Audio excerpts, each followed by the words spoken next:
The ugly loss on Monday night ended after 11 p.m. Eastern Time, and a late night would soon become even later.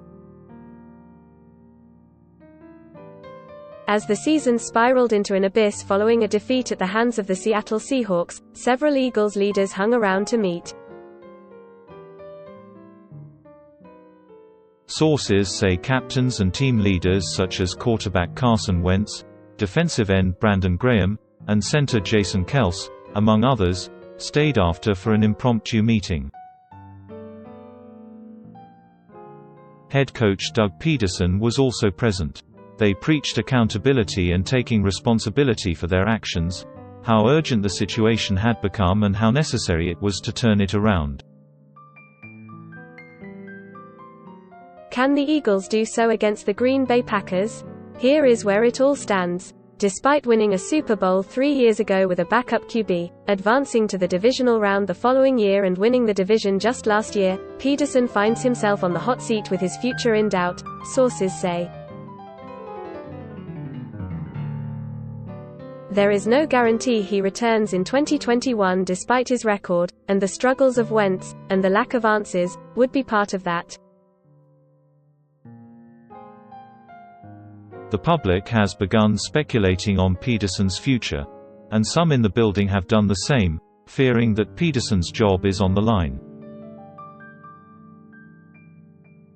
They can sense the tension, the frustration, the disgust and the search for a resolution. Pederson said this week he hasn't received any assurances about his future from owner Jeffrey Lurie, who is also frustrated and has been around far less this year than in years past, which could also be related to the COVID-19 protocols. Lurie also did not attend the Week 11 loss at Cleveland, a rarity, though a team spokesman said it was because he was being careful health-wise as he planned to see his mother for Thanksgiving. Among the changes the coaches have tried to make to turn it around, Pederson has given up some play-calling duties. The team leaders organized a players-only meeting on Wednesday to find answers, and the week of practice, especially Friday, was described as competitive and spirited. It stands in contrast to a few weeks ago when Lurie left practice early after watching a particularly pedestrian 7-on-7 drill to tend to other business.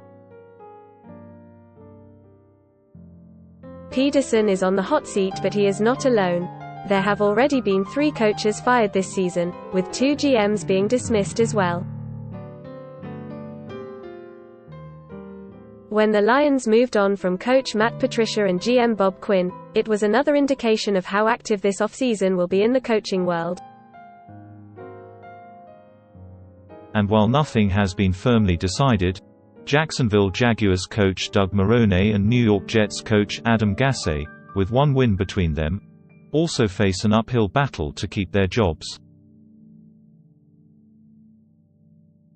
The case of Chargers coach Anthony Lynn is more curious. Inside the Los Angeles building, Lynn is widely respected as a leader and a very good coach, someone who went 21-11 in his first 2 seasons in the middle of relocation and won a road playoff game after going an AFC Best 12-4 2 years ago. But there have been struggles the last 2 seasons, with several in-game situations not meeting his usual standard and 4 losses by 3 points or fewer. It hasn't worked. It's fair to say his status is in doubt, as well. The organization hasn't fired a coach in the middle of the season since 1998 when it moved on from Kevin Gilbride. And the Chargers remain committed to supporting Lynn with hopes of beating the New England Patriots today. However, last week's issues, 2 running plays with no timeouts on the goal line with the clock running out, could loom large.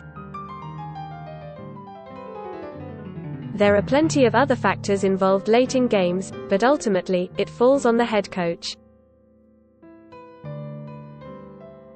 Could the Chargers make a change if more in-game issues emerge? Potentially. The hope from all involved is that it doesn't come to that. With a month left in the season, the coaching carousel is only beginning to take shape.